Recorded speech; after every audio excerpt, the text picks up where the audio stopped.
Anyone in the Christian space has been told repeatedly that having sex or any kind of sexual interaction with somebody of any kind outside of a legal, signed by the state, your local government, anything outside of that is a sin.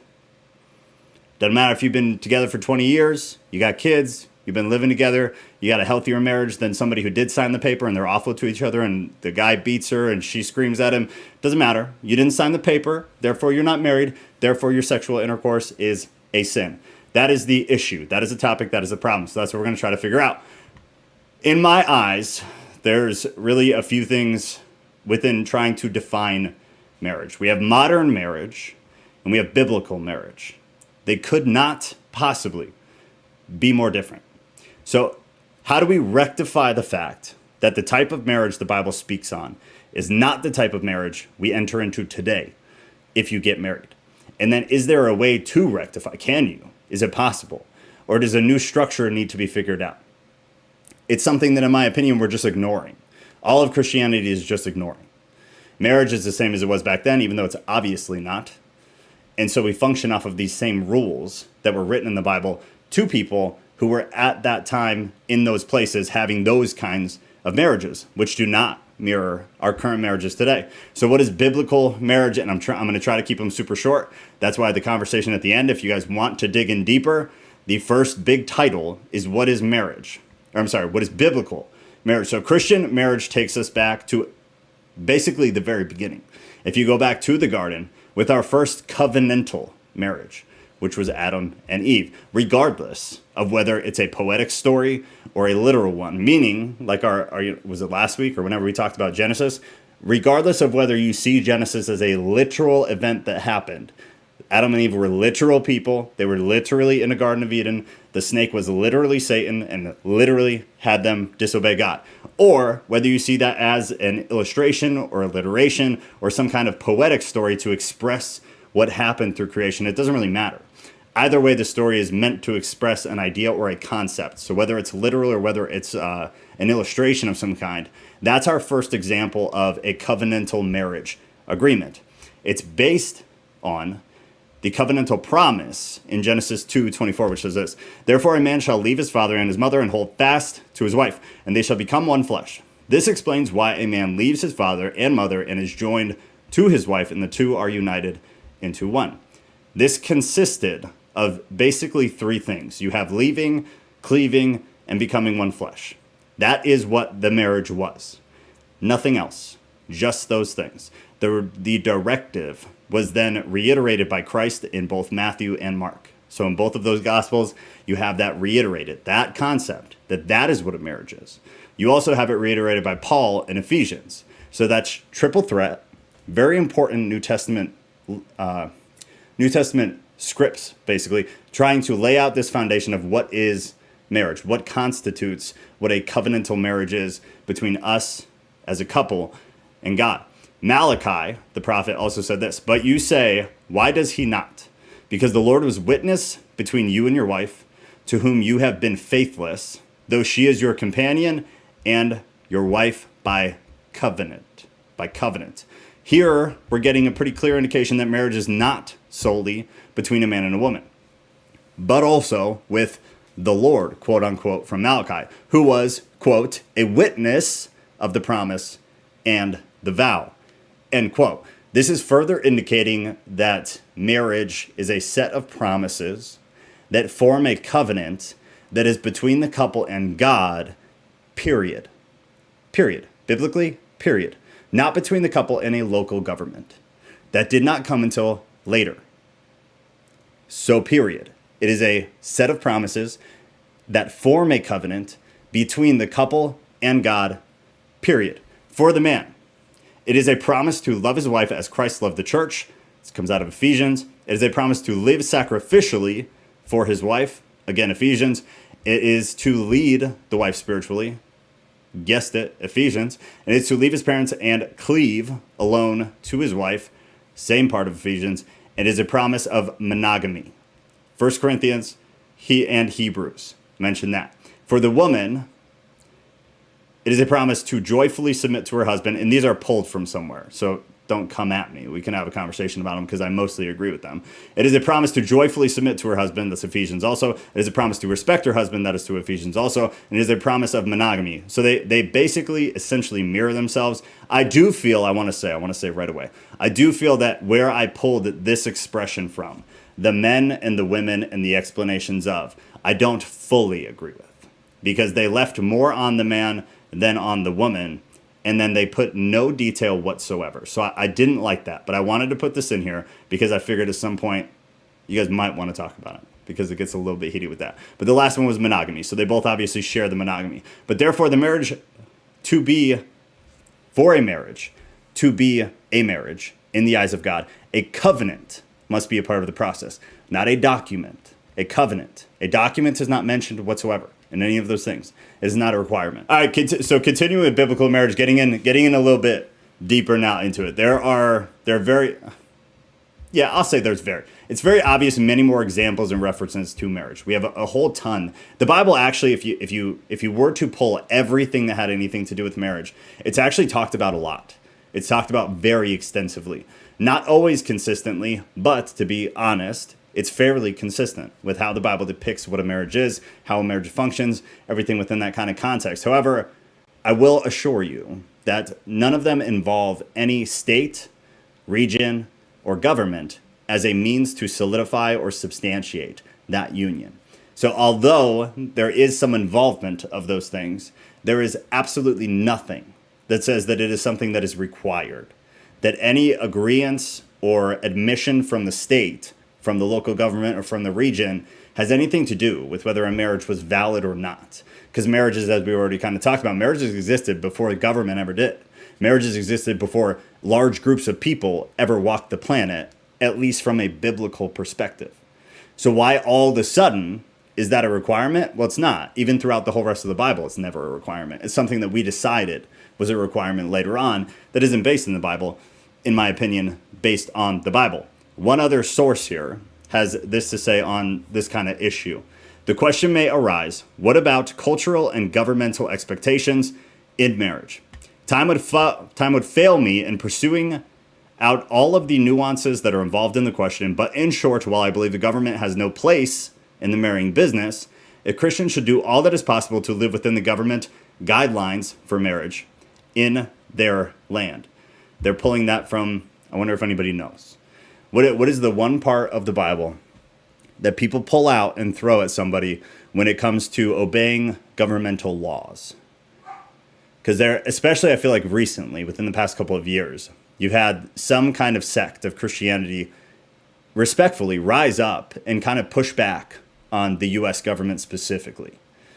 Specifically when, Cove came and the vax and everything like that. You had a pretty decent sect of Christianity and come up, and obviously because we're not going to get political, but a lot of people had an issue with some of that stuff, right? So they became vocal about it, and the naysayers to those Christians would pull out this verse. Rodriguez got it.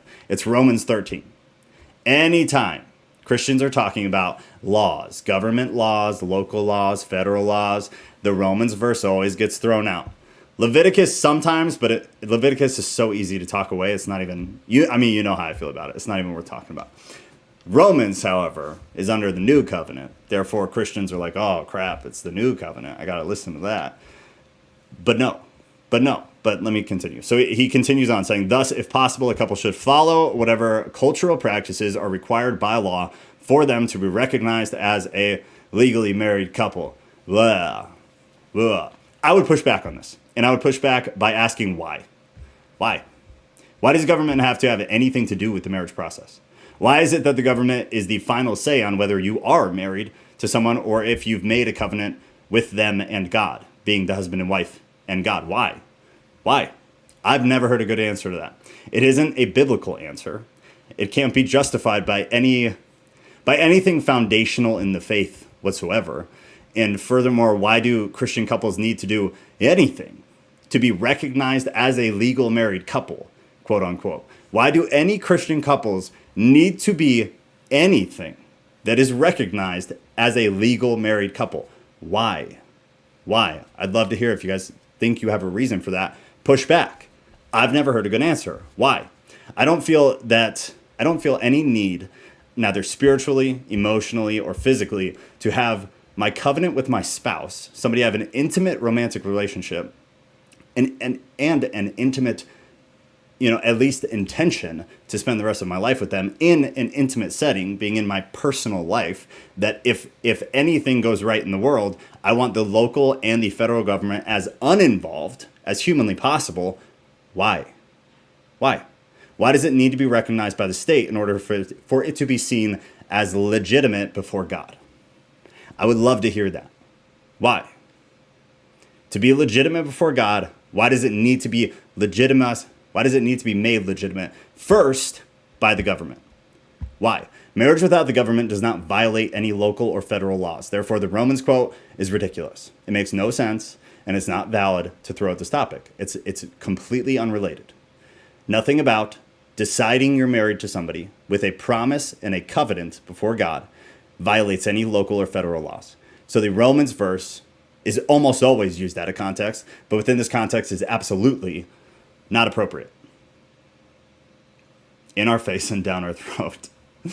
So on one hand, yes, if you wish to be seen by the government as married, if that is something you desire, whether that be for tax purposes or for social pressures or wants from your family or your friends, whatever, you would need to follow the governmental regulations by being married by the state, for sure.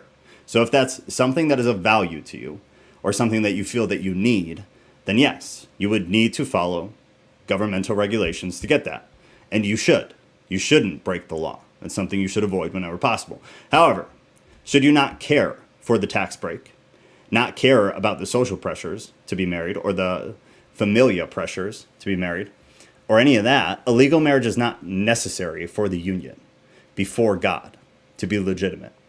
It makes no sense. It makes absolutely no sense. Remember, no humans got married under governmental approval until very late in our faith's history, when governments grew, basically, and began to take control of its citizens. It was a control tactic more than anything else, at least in the beginning. That's what it was. I would argue it still is, but at least in the beginning it was. Again, remember, Adam and Eve were married. They sure as hell didn't sign a form. That never happened. Didn't exist. All right, before we pop into the Old Testament, let me see if I miss anything here. And I would say that the Vatican and Catholicism has a lot to do with it. As much as I like to throw Catholics under the bus, I think it was already ruined before them. But they definitely perpetuated it. Like, I guess I agree. They perpetuated it exponentially, for sure, because they were all about the control. But it was already happening, far before them, as much as I love to blame the Vatican for anything. Rodriguez got the full verse for us. Let every soul be subject to the governing authorities, for there is no authority except God, and the authorities that exist are appointed by God. Oh, God, I'd love to get into that, though. It's probably not a good idea. If you guys want to get into that when we go to the conversation, we can do that. We can do that. I hate that verse. It's a verse that just drives me absolutely crazy, but I'm going to really try to shut up and not go crazy. All right, insurance, blah, blah, blah, it's purely legal. Yeah, that's my opinion as well. It's purely legal. I have a few friends who chose not to get married under the government, but my husband and I felt convicted to be married with a marriage license. And there's nothing wrong with that.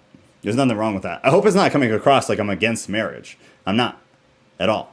I'm not at all. I will get married. It's not at all against marriage. I'm very much against this idea that you're not married unless you're married by the government. I'm very much disagree with that.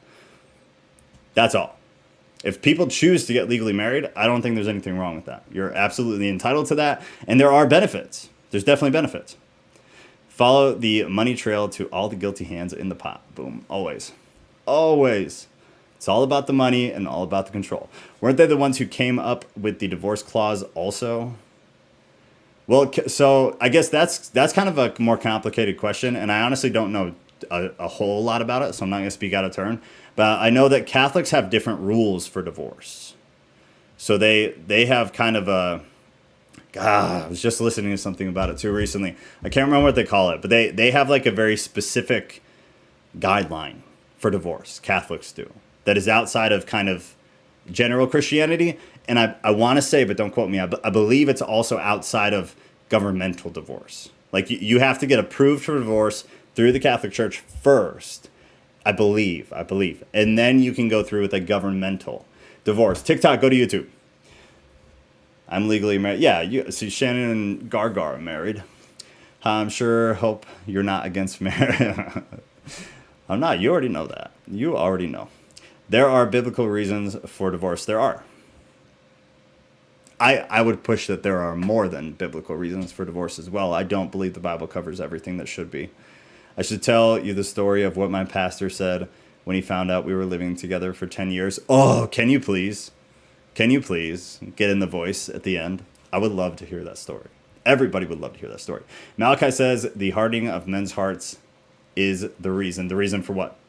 Divorce? Does Malachi say anything about divorce? Or did I miss something else you posted?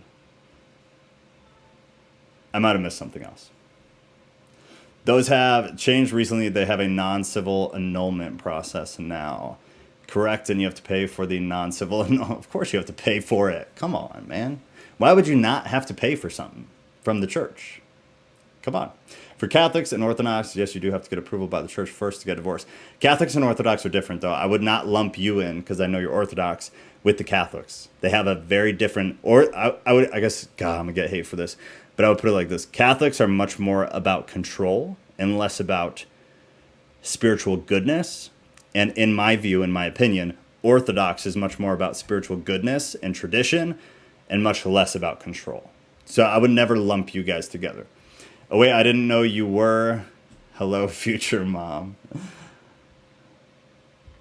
All right. I'll come back in a minute. So moving forward. From an Old Testament perspective, there was, at a point, a contract of sorts that was signed. We're not just going to pretend like it didn't happen, because it doesn't align with what I want. It existed, so we're going to talk about it. Still, when compared to today's marriage, however, our contract, it still could not be more different. Or for more different reasons. So let's get into that. Betrothal was a signed and witnessed legal contract, a legal agreement, that was as important as the marriage ceremony itself. Unfaithfulness during this period was described as adultery and punished by death. Punished by death is very important. Remember that. The story of Mary and Joseph is instructive in revealing the covenant aspect of the committal to marriage. The marriage contract had been signed, but the wedding had not yet taken place. It followed that if Mary was pregnant, she must have given herself to somebody other than Joseph. He had the right to dissolve the contract, but was unwilling for Mary to be exposed to the shame of the public disclosure. While he was wondering how he could make a secret separation, his problem was solved. Appearance of the angel, yada, yada, yada. The wedding took place, but no active sexual union occurred until after the birth of Jesus. At this stage of their experience, it was vital for Mary to have the pledged support of Joseph, and equally important for him to know that she was in truth a virgin, for a multitude of reasons that aren't really related to right now. The contract at this point in history was not for government's sake. So was there a contract? Yes. Was it for government's sake? No. That's a huge differentiating factor, as it didn't necessarily exist. Government still didn't really exist in the way that it exists today. They obviously did have a form of government, but it did not exist for the reasons or in the way that it exists today. For more than anything else, it was for punishment's sake. For one of the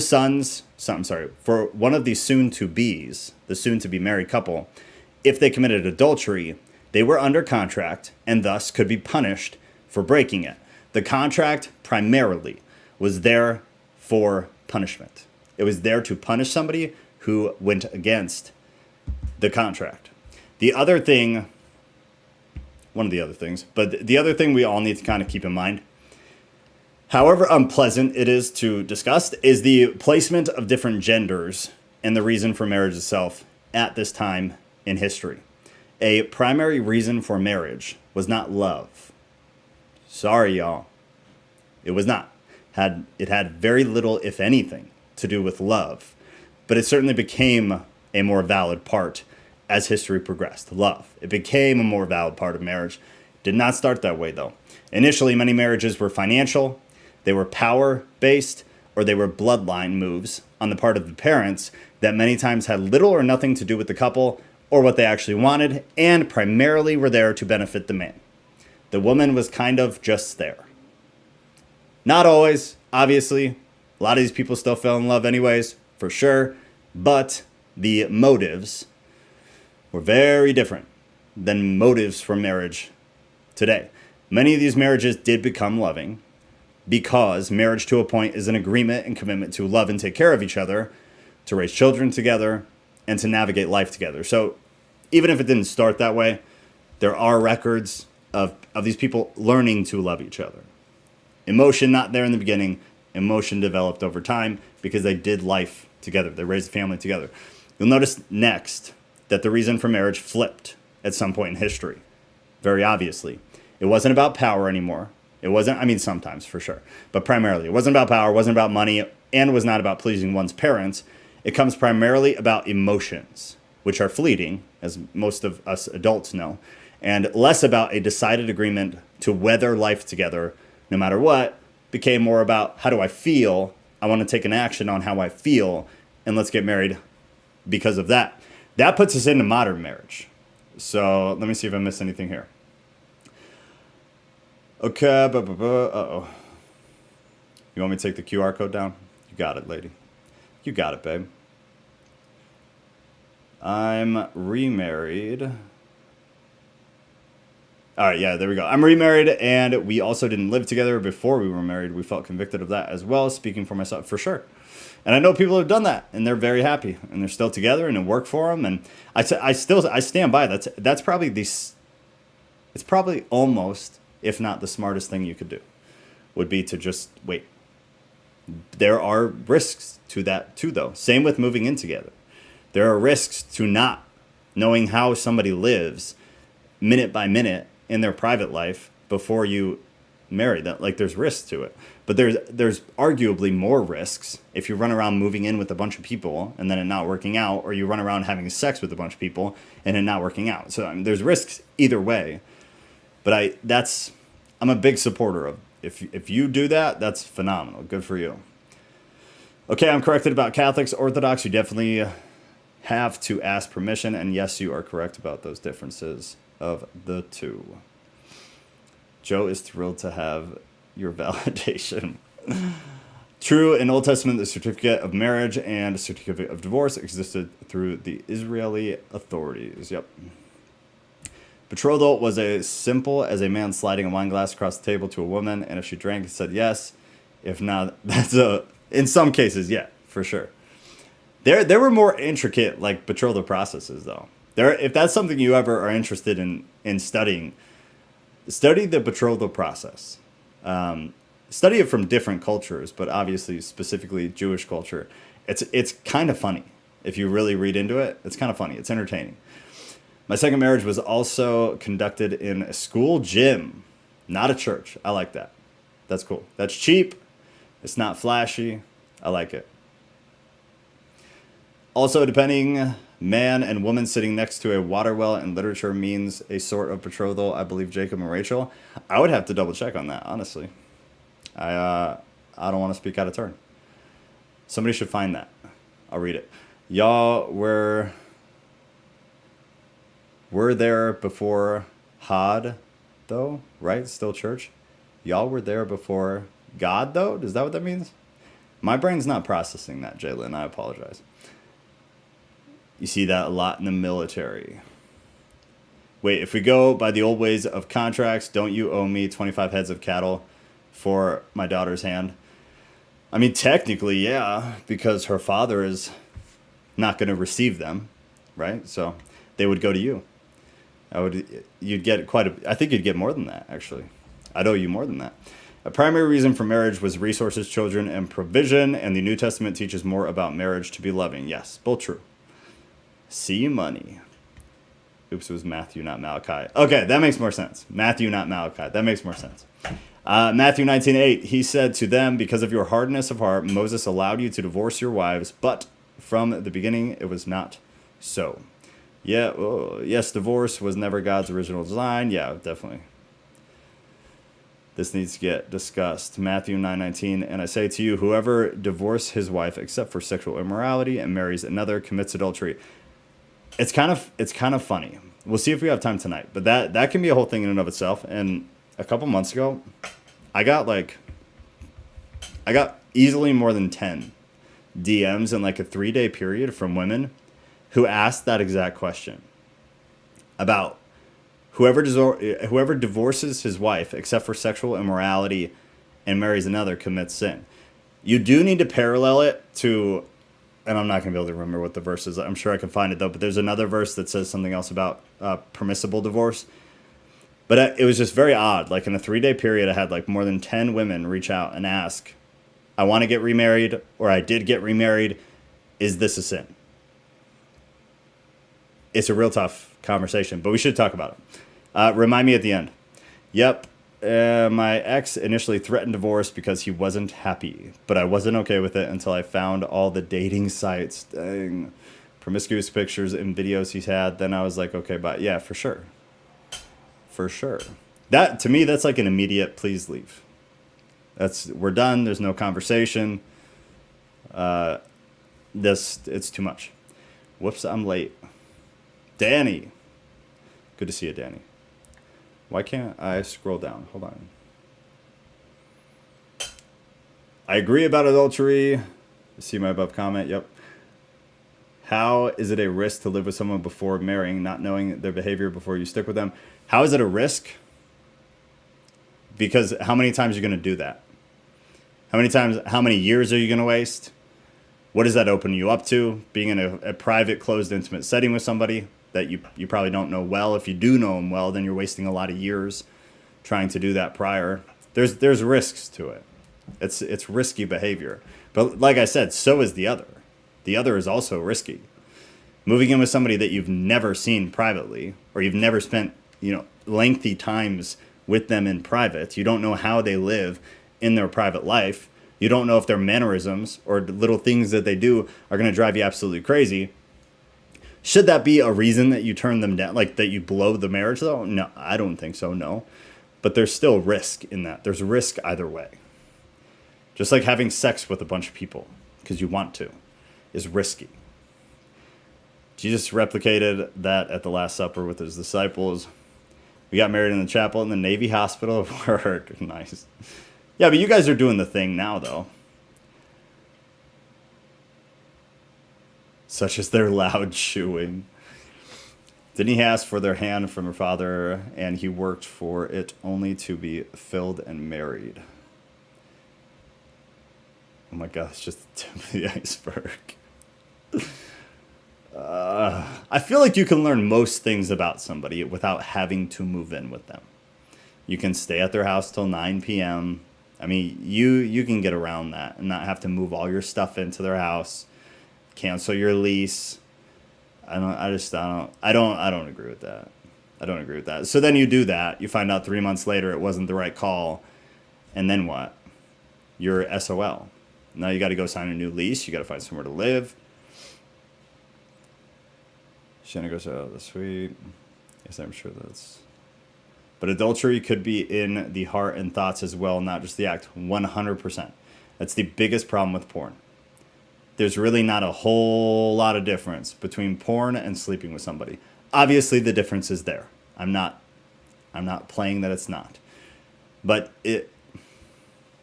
how much of a difference is it really if I've decided to sexually step out on my partner? Whether it's by myself with the screen or whether it's with another person physically is beside the point. It's I made a choice that my partner is not enough.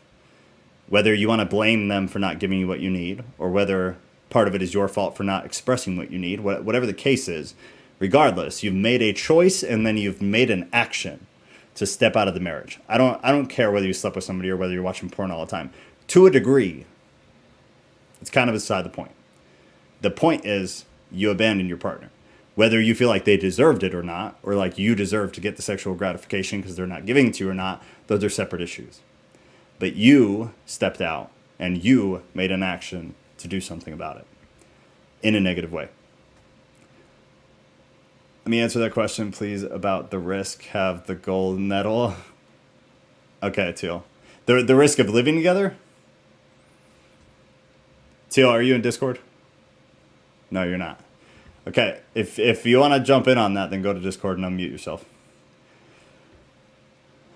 If they aren't annoying like Messi, then it would be a quick decision.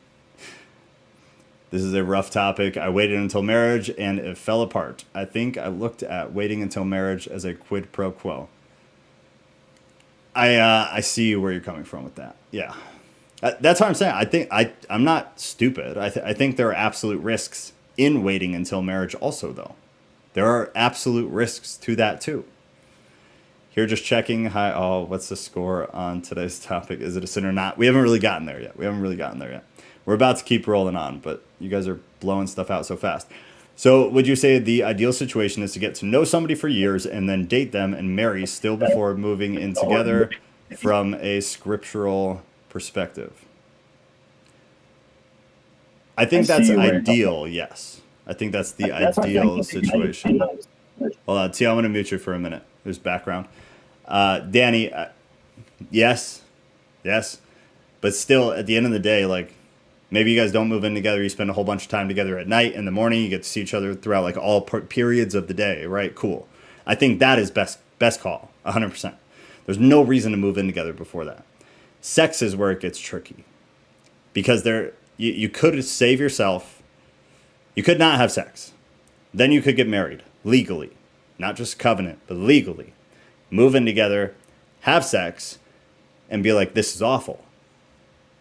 I don't know how much that actually happens, because I feel like if the two people communicate well, even if you got to give a little, take a little, like you're not really that into whatever they're asking for, there's give and take. But as long as you guys are communicative and willing, then I think you can make sex work. But I can imagine situations where nothing can be done and just the sex is awful. But is life about sex? No. So should it break up the marriage? I don't know. I mean, these are the tough questions, right? 1 Corinthians 5:17 talks about permissible divorce because of the abandonment from an unbeliever. That's the one I was thinking of. Thank you. I think this happened to me as well. He left all Bibles when he moved back to his hometown. Thank you. Yeah, that's the one I was trying to think of. I have teens, and they asked me, why should I wait until marriage? It didn't help your marriage out. I have nothing to say. Yeah, you do. Just your transgressions do not set a rule. It is something that happened to you specifically. That has nothing to do with what a set standard or a moral standard should be. Even good moral things fail at times and produce consequences that are negative. That still happens. That's a very childish thing to ask. Or not to ask, but to say. Specifically to a parent, it makes sense. Yeah, unless you're two children getting married and living out of your parents' house for the first time and realizing that one of you never had to do chores. Sure, but sounds like solvable problems, man. 1 Corinthians 7:50, the unbelieving one leaves, let him leave. The brother or sister is not under bondage in such cases, but God has called us. Oh, I lost it. That was most of it, though.